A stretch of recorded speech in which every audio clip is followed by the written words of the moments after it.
یہ کتاب رحمت سورہ الکہف اٹھائیں۔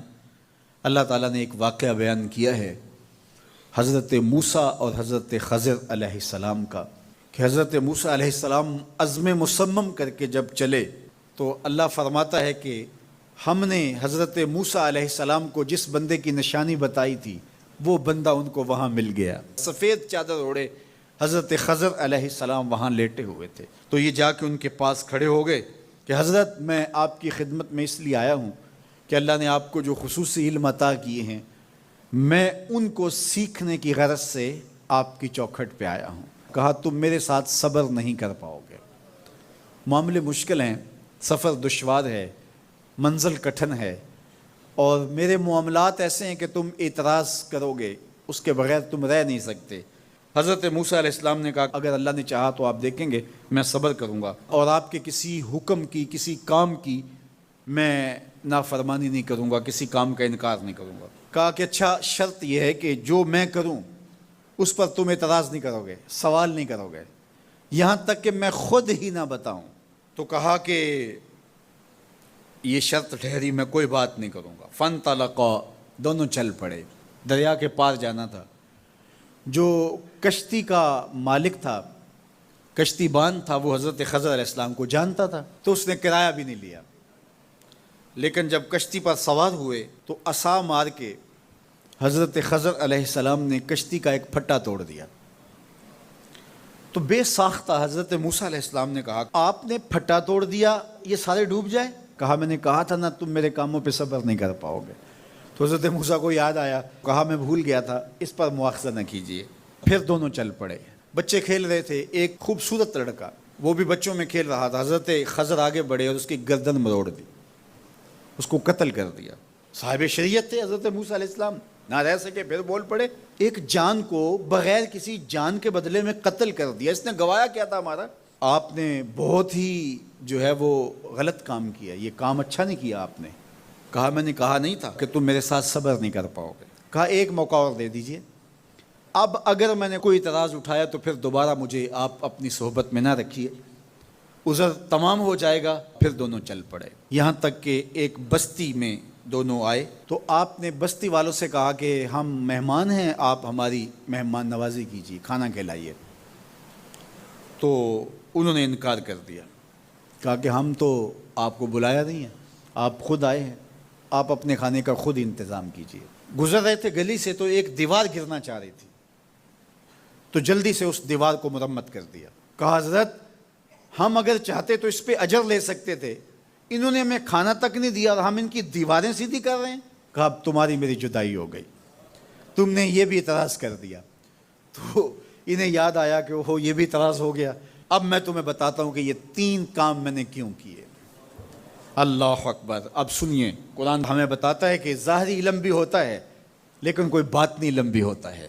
کہا وہ پہلی بات کشتی والی سنو، یہ 2 مسکین بچوں کی کشتی تھی، ان کے گھر کا چولہا اس کی کمائی سے جلتا تھا۔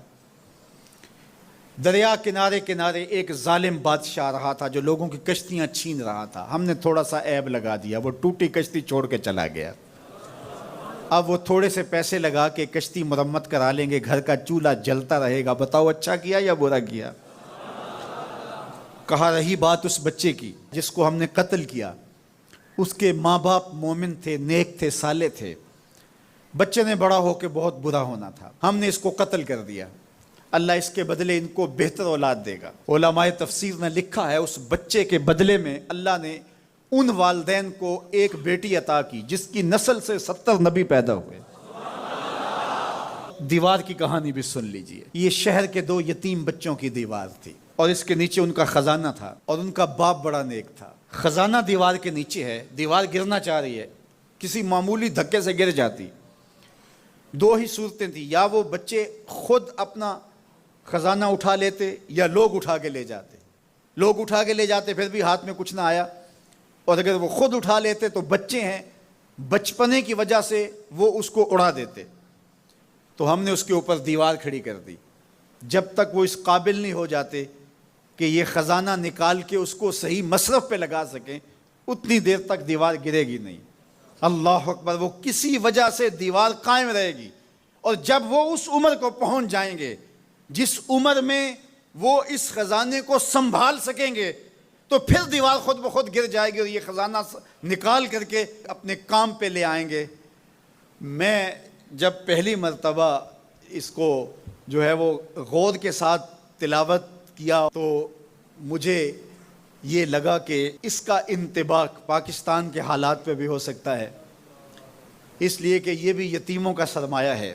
کتنے یتیم روتے بلکتے رہ گئے اور ان کے سر سے جو ہے وہ سائے اٹھ گئے اس وطن کے لیے، لیکن میرے مالک نے اس ملک کے خزانوں پر گہرے پہاڑ اور بڑی بڑی دیواریں کھڑی کر دی ہیں۔